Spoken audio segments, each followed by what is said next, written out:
नमस्कार दोस्तों, आज हम बात करेंगे चार्ली चैपलिन के बारे में। जी हाँ, सही मायने में एक हास्य कलाकार वही है जो बिना आवाज़ के अपने चेहरों के बलबूते लोगों को हंसा दे, और यह गुण चार्ली चैपलिन के भली भांति थे। इसलिए तो चार्ली चैपलिन प्रख्यात भी हुए। 20वीं शताब्दी के दौर में चार्ली चैपलिन एक बड़े कलाकार हुआ करते थे। जिस दौर में फिल्मों में आवाज़ नहीं हुआ करती थी, उस दौर में चार्ली चैपलिन अपने कला के दम पर लोगों को बिना आवाज़ के हंसाने का कौशल रखते थे।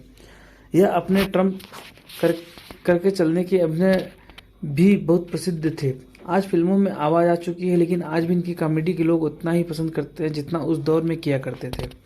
फिल्म इंडस्ट्री के इतिहास में एक अलग से नाम लिखवाने वाले चार्ली चैपलिन के बारे में क्या आप अच्छी तरीके से जानते हैं? इनका जीवन काल 75 काल तक चला और अपने जीवन काल में इन्होंने दर्शकों को खूब हंसाने का कार्य किया। यह जितने प्रख्यात हुए, इसी के साथ वह विवादों में भी घिरे रहे। आखिर पूरे विश्व में लोगों के दिलों पर राज करने वाले चार्ली चैपलिन का जीवन कैसा था? यदि आप चार्ली चैपलिन के जीवन के बारे में जानने में रुचि रखते हैं तो इस वीडियो को अंत तक जरूर देखें, क्योंकि आगे इस वीडियो में हम चार्ली चैपलिन के प्रारंभिक जीवन के परिवार, उनके करियर और चार्ली चैपलिन के बायोग्राफी, इन सब के बारे में जानने वाले हैं। चार्ली चैपलिन के प्रारंभिक जीवन। चार्ली चैपलिन का जन्म लंदन में 16 अप्रैल 1889 को हुआ था। इनके माता का नाम हैना चैपलिन और पिता का नाम चार्ल्स स्पेंसर चैपलिन था। इनके माता पिता दोनों ही सीनियर म्यूजिक हॉल में गाया करते थे और अभिनय करते थे। चार्ली चैपलिन ने अपने माता पिता से गाना भी सीखा और अभिनय करने की भी रुचि बचपन से ही इनमें जागृत हुई। प्रारंभिक के 3 साल तक वह इनके जीवन में सब कुछ ठीक था, लेकिन 3 साल बाद इनके माता पिता अलग हो गए, जिसके बाद इनके जीवन में कई परेशानियां आए और कई संघर्ष करने पड़े। 1892 तक ही अपनी मां और अपने सौतेले बड़े भाई के साथ सिडनी में रहा करते थे। इनकी मां को एक बार स्टेज पर गाना गा रही थी, तभी अचानक से उनकी आवाज़ बंद हो गई, जिससे बैठे दर्शक जोर जोर से चिल्लाने लगे। तब उस शो के मैनेजर ने 5 साल के लिए चार्ली को स्टेज पर खड़ा कर दिया। यह पहली बार था जब चार्ली ने दर्शकों के बीच स्टेज का सामना किया। उन्होंने स्टेज पर पहली बार अपनी भोली आवाज़ में अपने मां के गाने की नकल उतारी थी, जिसे दर्शकों ने खूब सराहा और स्टेज पर सिक्के की बारिश करने लगे। यह चार्ली चैपलिन की पहली कमाई थी। आगे चलकर इनकी मां की तबीयत बहुत ज़्यादा खराब होने लगी और वह पागल हो गई। गरीबी और बदहाली की वजह से चार्ली चैपलिन को यतीम खाने में अपनी मां और भाई के साथ रहना पड़ा था। मां के पागल होने पर कोर्ट के आदेश के अनुसार उनके भाई और उन्हें इनके पिता के कस्टडी में डाल दिया गया। इनके पिता ने दूसरी शादी कर ली, जिससे उन्हें अपनी सौतेली मां की बहुत प्रताड़ना भी सहनी पड़ी थी। लेकिन इसके बाद इनकी मां पागल खाने से ठीक होकर आ गई, तो इनके जीवन की सबसे बड़ी खुशी थी। चार्ली के पिता शराब के नशे में रहते थे, जिसके कारण कुछ सालों में ही इनके पिता की मृत्यु हो गई। इसके बाद उनके जीवन में तो और भी ज़्यादा परेशानियों से भरा। अपने बचपन के जीवन में इतना संघर्ष देखने के बाद भी ये कामयाब अमेरिकी एक्टर बने, जिन्होंने अपनी कला के दम पर हर किसी के दिल में अपना छाप छोड़ी। चार्ली चैपलिन का संघर्ष। आज के समय में लोग सफल व्यक्ति के कामयाबी को देखते हैं, लेकिन उनकी कामयाबी के पीछे इतने संघर्ष करने पड़े, इसके बारे में कोई जानने में रुचि नहीं रखता। आज हम जिस चार्ली चैपलिन को जानते हैं, जो विश्व भर में प्रख्यात है, लेकिन एक ऐसा समय भी था जब उन्हें कोई नहीं पूछता था। ये काम धंधे की तलाश में मारे मारे फिरते थे। पिता शराबी होने के कारण और बाद में पिता की मृत्यु हो जाने के बाद चार्ली चैपलिन को जीवन और भी ज़्यादा संघर्ष से भर गया। छोटी उम्र में ही इन्होंने काम की तलाश करनी शुरू कर दी, जिसके कारण वह अपनी पढ़ाई पूरी नहीं कर पाए। गरीबी और बेसहारे की हालत में इनके पास रहने का जगह भी नहीं हुआ करता था। हालांकि इनमें धंधा करने की जबरदस्त समझ थी। यह खाली दुकानों को देखा करते तो हमेशा इनके मन में यह प्रश्न उठता था कि आखिर इन दुकानों में ऐसा कौन सा बिजनेस स्थापित किया जाए जिससे ढेर सारा पैसा कमाया जा सके।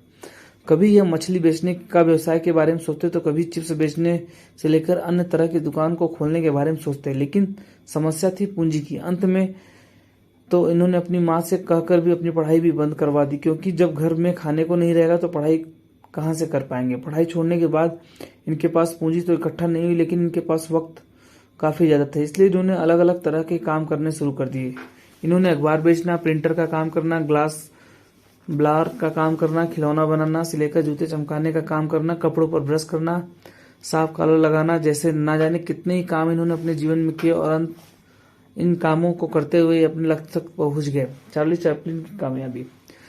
जब चार्ली चैपलिन 12 साल के थे तो उन्होंने एक लेजिमेंट मंच के कार्यक्रम में नाटक प्रस्तुत करने का मौका मिला। इसके बाद 1908 में चार्ली ने वॉडेविले कंपनी में हास्य कलाकार के रूप में अपने करियर को बनाने की शुरुआत की। 1910 में चार्ली को फ्रेंड कार्नो रेपेटिरे कंपनी के साथ प्रधान अभिनेता ने बना दिया। 1914 में चार्ली चैपलिन ने अपनी किस्मत को फिल्म में भी आजमाया। चार्ली जानते थे कि यदि दूसरे अभिनेताओं की तरह करियर की शुरुआत करेंगे तो शायद इन्हें कोई अलग से पहचान न मिल पाए। इसलिए हजारों अभिनेताओं के बीच अपने आप को अलग रखने के लिए चैपलिन ने एक विशेष तरह के चरित्र में काम करने का फैसला किया और फिर टर्म करके चलने का अभिनय शुरू किया, जिस लोगों द्वारा बहुत पसंद किया गया। एक साल में चार्ली चैपलिन ने लगभग 35 फिल्मों में काम किया। फिर 1915 में इस नए कंपनी के साथ काम करना शुरू किया, जहां इन्हें हर सप्ताह $1250 दिया जाता था। इस कंपनी में चार्ली चैपलिन ने लगभग 14 फिल्में की। अब तक तो चार्ली के जीवन में सब कुछ सही चल रहा था, वे कामयाबी हासिल कर रहे थे, उनकी कई सारी फिल्में भी रिलीज हुई जो दर्शकों द्वारा बहुत सराहा गया। लेकिन धीरे धीरे वे विवादों में फंस गए। लगभग 10 सालों तक के कालखंड में अमेरिकी सरकार और मीडिया के लिए आफत का कारण बने रहे। फिर 1952 ईस्वी में चार्ली चैपलिन की लाइमलाइट फिल्म सीरीज हुई, जिस पर अमेरिका में प्रतिबंध लगा दिया गया। चार्ली चैपलिन को अमेरिका से बहुत लगाव था, इसलिए वे अपने शहर लंदन को छोड़कर अमेरिका आए थे। लेकिन यहाँ पर अमेरिका ने भी उन्हें बहुत बेरुखी से पेश आए। इसके बाद उनकी पत्नी ने भी उन्हें अमेरिका की नागरिकता को छोड़ दिया और फिर चार्ली और उनकी पत्नी वापस लंदन चले गए। इसके बाद वहां से कुछ समय के बाद स्विट्जरलैंड में जाकर बस गए। स्विट्जरलैंड में चार्ली की मुलाकात हमारे देश के प्रथम महिला प्रधानमंत्री इंदिरा गांधी और पंडित जवाहरलाल नेहरू से हुई थी।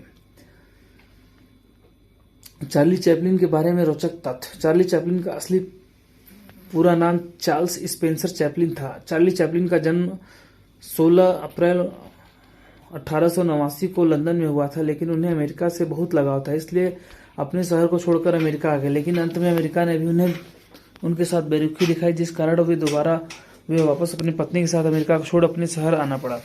चार्ली चैपलिन ने अपने जीवन में कुल 4 शादियां की और इन शादियों से कुल 11 बच्चे हुए। चार्ली चैपलिन की पहली शादी 1918 ईस्वी में मिल्ड्रेड हैरिस से हुई थी, लेकिन 2 साल बाद यह शादी टूट गई। इसके बाद उन्होंने लीटा ग्रे से शादी की, उसके बाद पायलट गार्डट से शादी की और फिर 1943 में जब चार्ली 54 वर्ष के थे तो 18 साल की ऊना ओनिल से शादी की। हालांकि वह शादी काफी विवादों में भी रहा।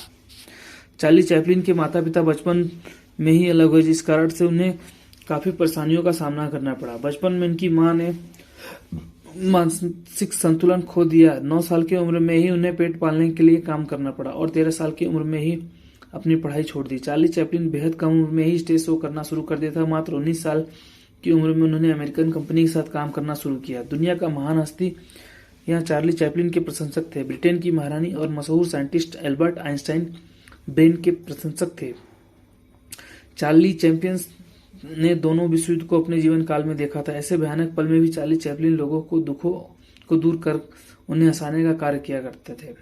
चार्ली चैपलिन के मृत्यु के बाद उनके शाम को दफनाने के लिए कुछ दिन बाद ही लुटेरों ने उनके परिवार से फिरौती मांगने के उद्देश्य से उनके शव को चुरा लिया था। हालांकि बाद में चोर पकड़े गए और उनका शव भी बरामद कर लिया गया था। चार्ली चैपलिन भारत स्वतंत्रता आंदोलन में महात्मा गांधी की भूमिका से काफी प्रभावित थे, इसलिए उन्होंने महात्मा गांधी का बहुत सम्मान करते थे। चार्ली चैपलिन संयुक्त राज्य अमेरिका में लगभग अपने जीवन के 40 वर्षों तक रहे, लेकिन फिर भी उन्हें अमेरिका की नागरिकता नहीं मिल सकी और अंत में तो किसी विवाद के कारण अमेरिका में प्रवेश पर मना कर दिया गया था। चार्ली चैपलिन कहते थे कि मेरा दर्द यहाँ किसी की हंसी की वजह हो सकता है, लेकिन मेरी हंसी कभी भी किसी के दर्द का कारण नहीं बननी चाहिए। चार्ली चैपलिन को एक बार अमेरिका की टाइम पत्रिका ने अपने कवर पेज पर जगह दी थी। चार्ली चैपलिन की मृत्यु। साल 1960 को चार्ली चैपलिन की आखिरी film accountants from Hong Kong release हुई। इसी साल चार्ली चैपलिन की तबीयत खराब हो गई। फिर 1972 ईस्वी में एकेडमी पुरस्कार प्राप्त करने के दौरान उनकी तबीयत खराब थी। उस साल तो उनकी तबीयत और भी ज्यादा खराब होने लगी। 1977 तक उन्होंने बोलने में भी तकलीफ होता था और अंत में व्हील चेयर को पकड़ लिए। फिर अंत में उन्हें इस जीवन को छोड़कर जाना ही पड़ा। 25 दिसंबर 1977 को मौत की गहरी नींद में सो गए। उसके बाद उनके लाश को कोर्सियर सुरवेवे कब्रिस्तान बोर्ड स्विट्जरलैंड में दफनाया गया। उसके कुछ दिनों बाद कुछ लुटेरों ने इनके परिवार से पैसे ऐंठने के चक्कर में इनकी लाश को चुरा ले गए, लेकिन वह विफल रहे। वे अंत में पकड़े गए। 11 सप्ताह बाद चार्ली चैपलिन की लाश जिनीवा के एक झील के पास बरामद किया गया। फिर से कोई भी लुटेरा इस तरह का प्रयास न करे, इसलिए दोबारा उनकी लाश को 2 मीटर की कंक्रीट के नीचे